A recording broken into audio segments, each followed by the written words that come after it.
Avec Minispot, j'apprends tellement de choses. Avec Minispot, j'apprends tellement de choses. J'espère que mon Seigneur sera satisfait de moi. J'espère que mon Seigneur sera satisfait de moi. Alhamdulillah, Alhamdulillah, Alhamdulillah, Alhamdulillah. Que l'islam et mon iman soient de plus en plus forts afin d'être auprès d'Allah. Voici le véritable trésor. Assalamu alaikum wa rahmatullah wa barakatuh les enfants. Nous sommes donc à la 5e partie de l'histoire du prophète Moussa alayhi salam. Après que Moussa alayhi salam eut complété son service auprès de son beau-père, il commença à avoir le mal du pays. Sa famille lui manquait, de même que sa contrée d'origine. Même s'il craignait ce qui pouvait lui arriver s'il y retournait, son désir de revoir son pays prit le dessus. Il réunit les membres de sa famille et entreprit avec eux le long voyage jusqu'en Égypte. Sourate Al-Qasas, verset 29.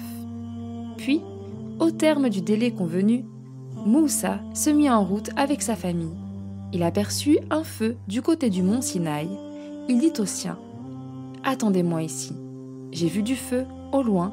Peut-être en rapporterai-je un renseignement, ou du moins un tison, pour que vous vous réchauffiez. » Alors que Moussa alayhi salam avançait à travers l'aride désert, il finit par se perdre, ne sachant plus quelle direction prendre. C'était la nuit et il faisait froid. Il vit au loin ce qui semblait être un feu. Il dit à sa famille de rester là où elle se trouvait. Il espérait trouver des gens près de ce feu qui pourraient l'aider à retrouver son chemin ou qui lui permettraient au moins de rapporter un tison pour réchauffer sa famille. Il était loin de se douter qu'il allait participer à l'une des conversations les plus étonnantes de l'histoire de l'humanité. Il marcha en direction du feu et tout à coup, il entendit une voix. Sourate An-Naml, versets 8 et 9. Béni soit celui qui siège au centre du feu et tout autour. Et gloire à Allah, le Seigneur des mondes. Ô Moussa, c'est moi, Allah, le Tout-Puissant, le Sage. Allah Azza wa Jal s'adressa à Moussa alayhi salam. Il lui demanda de retirer ses sandales, car il se tenait dans une vallée sacrée. Puis, il lui révéla qu'il avait été choisi pour une mission particulière et lui demanda de bien écouter ce qu'il allait lui dire. Sourate Taha, versets 14 à 16. En vérité, je suis Allah. Il n'y a pas d'autre divinité à part moi. Adore-moi donc et accomplis la prière pour m'avoir présent en ta pensée. L'heure viendra certainement, mais je la garderai secrète afin que chaque âme soit rétribuée selon ses efforts. Que celui qui n'y croit pas et qui suit ses propres passions ne t'en détourne pas, sinon tu périras. Au cours de cette conversation directe entre Allah Azza wa Jal et Moussa alayhi salam, la prière leur fut prescrite à lui et ses fidèles. La prière allait aussi être prescrite plus tard à notre bien-aimé prophète Mohammed alayhi salatu wa salam et à ses fidèles durant le voyage nocturne à Jérusalem et l'ascension aux cieux, dont vous retrouverez l'histoire dans la sira du prophète expliquée aux enfants. On peut aisément imaginer l'étonnement de Moussa alayhi salam. Il retournait en Égypte suivant un désir de revoir sa mère natale. Il s'était perdu dans le désert et cherchait des gens pour l'aider à s'orienter. Il aperçut ce qui semblait être un feu, marcha dans sa direction et y trouva la lumière et la voix d'Allah subhanahu wa ta'ala. Moussa alayhi salam tenait un bâton à la main. Allah Azza wa Jal lui demanda quel était ce bâton et à quoi il lui servait. Allah Azza wa Jal connaissait bien évidemment la réponse, mais il cherchait tout simplement à faire parler Moussa alayhi salam.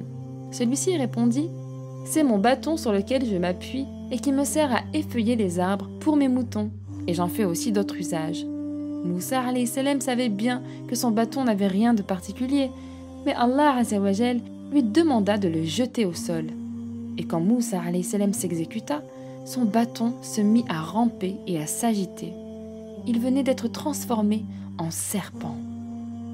Apeuré, Moussa alayhi salam tourna les talons et se mit à courir. Sa réaction était normale, mais Allah subhanahu wa ta'ala voulait retirer ce genre de peur du cœur de Moussa alayhi salam. Il était sur le point d'entreprendre une mission très difficile et il était important qu'il le fasse avec une confiance inébranlable en Allah subhanahu wa ta'ala et avec la certitude que son Seigneur allait le protéger à chaque instant.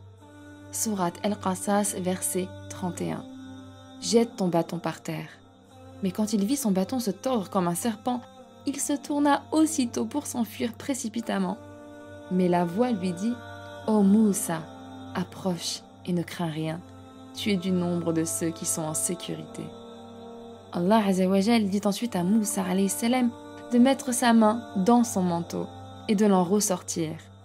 Il lui révéla ainsi un autre signe de sa magnificence et de son omnipotence. Sourate Al-Qasas, verset 32. Plonge ta main dans l'ouverture de ta tunique, elle en ressortira d'une blancheur éclatante, mais sans aucun mal, et serre ton bras contre toi pour dissiper ta peur. Voilà donc 2 preuves de ton Seigneur pour Pharaon et ses notables, ce sont vraiment des transgresseurs. Allah Azza wa Jal avait donc l'intention d'envoyer Moussa alayhi salam chez Pharaon, cet homme que Moussa alayhi salam craignait plus que quiconque, cet homme qui allait sûrement le condamner à mort. La peur fit se contracter son cœur, mais Allah subhanahu wa ta'ala le rassura. C'est la fin de cet épisode, nous reprendrons la prochaine fois Inch'Allah. En attendant, prenez soin de vous les enfants et de vos parents et à très prochainement Inch'Allah.